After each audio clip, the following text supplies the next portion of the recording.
ችቦ አይሞላም ወገቧ ችቦ አይሞላም ወገቧ ምን ቢሆን ነው ቀለቧ።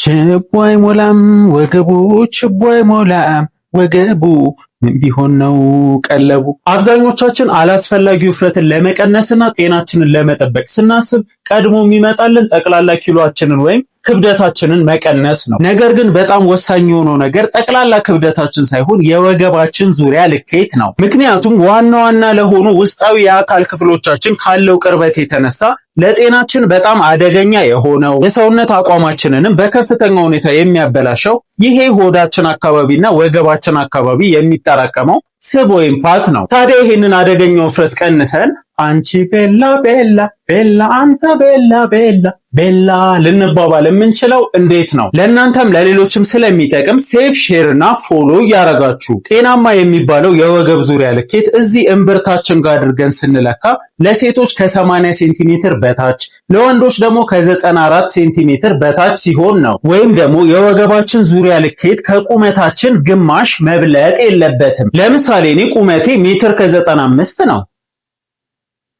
እሺ ከ90 እሺ ከ85 እንዴ በቃ ሜትር ከ78 ነኝ። ስለዚህ የወገቤ ዙሪያ ልኬት ከ89 ሴንቲሜትር መብለጥ የለበትም ማለት ነው። እስኪ የኔን የወገብ ዙሪያ እንለካው።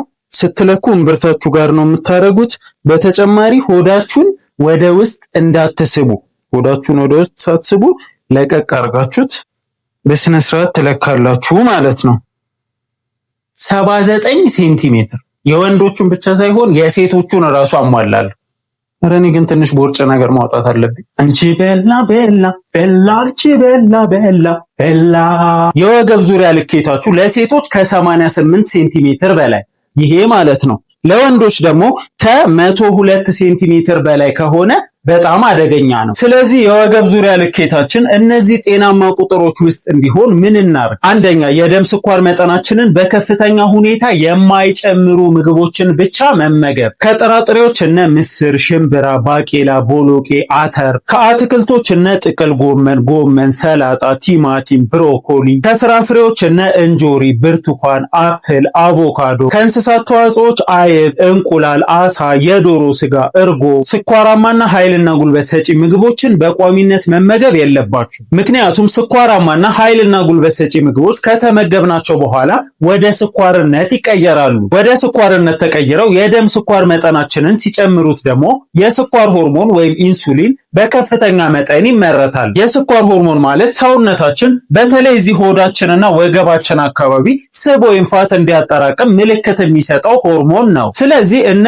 ዳቦ፣ እንጀራ፣ ፓስታ፣ ኬክ፣ ኩኪስ፣ ብስኩት፣ ለስላሳ መጠጦች፣ ጁሶችን ከአመጋገባችሁ ውስጥ አስወግዱ። ከባድ እንቅስቃሴዎችን የምታበዙ ከሆነና ኃይልና ጉልበት በጣም የሚያስፈልጋችሁ ከሆነ የአጃ ቅንጬ ወይም ኦትስ በመጠኑ መጠቀም ትችላላችሁ። ሌላው አዘውትራችሁ 16-8 የሰዓታት ጾምን መጠቀም ነው። ይህም ማለት ከአንድ ቀን ውስጥ ወይም ከ24 ሰዓታት ውስጥ 16 ሰዓታቱን መጾም፣ ከውሃ በስተቀር ምንም አይነት ምግብ አለመመገብ፣ የቀረውን 8 ሰዓት ደግሞ መመገብ። ለምሳሌ ከቀን 6 ሰዓት እስከ ማታ 2 ሰዓት ብቻ መመገብ፣ ሌላውን መጾም። ምክንያቱም ምግብ ሳንበላ ከ12 ሰዓታት በላይ ስንቆይ ሰውነታችን ለነዳጅነት ወይም ለኃይልነት ስብን ወይም ፋትን ማቃጠል ስለሚጀምር ነው። ሌላው አዘውትረን ረጅም የእግር ጉዞ ማድረግ ነው። በቀን ውስጥ ቢያንስ ከ7000 እርምጃ በላይ መራመድ፣ ዳገት ላይ መራመድ፣ ቁልቁለት ላይ መራመድ፣ ከበድ ያለ ነገር ተሸክመን መራመድ፣ እየጾምን መራመድ። ይሄ የደም ስኳር መጠናችንን ለመቆጣጠር፣ የደም ዝውውራችንን ለመጨመር